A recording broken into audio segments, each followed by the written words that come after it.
नमस्कार, आप देख रहे हैं बिहार न्यूज 7। पूर्णिया के वार्ड नंबर 12 में महापौर सविता देवी के कर कमलों से एक और शहरी विकास योजनाओं का शिलान्यास किया गया। इस नई योजना की लागत लगभग 1.25 करोड़ की है। इस योजना से पुल, नाले और सड़क बनाया जाएगा। इस योजना से शहर में जल जमाव या जाम की समस्या नहीं आएगी। महापौर सविता देवी के बारे में कहा जा रहा है कि जब से उनके हाथों में पूर्णिया की बागडोर आई है, उन्होंने पूर्णिया के विकास में कोई कसर नहीं छोड़ा है। सूत्रों के अनुसार वो कुछ दिन पहले कोरोना पॉजिटिव थी, लेकिन अब स्वस्थ है। स्वस्थ होने के बाद एक बार फिर अपने पुराने अंदाज में दिखी और पूर्णिया की विकास को गति देने में जुट गई। मौके पर भोला कुशवाहा और श्रीमती बिंदा देवी मौजूद रहीं।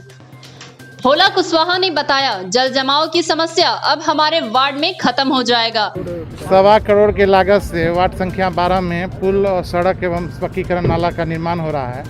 ये स्थान कार्यानंद कुमार हमारे चाचा हैं, जिनके कामत पर सड़क और पुल का निर्माण होगा। मेन नाला लालगंज नाला पर इस पुल का निर्माण होना है।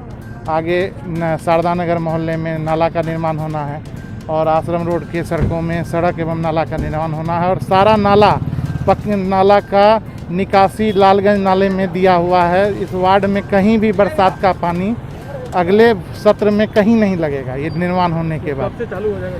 ये निर्माण प्रक्रिया आज शिलान्यास था, कल से कार्य प्रारंभ है। 2 से 3 महीने में कार्य प्रारंभ कर दिया जाएगा।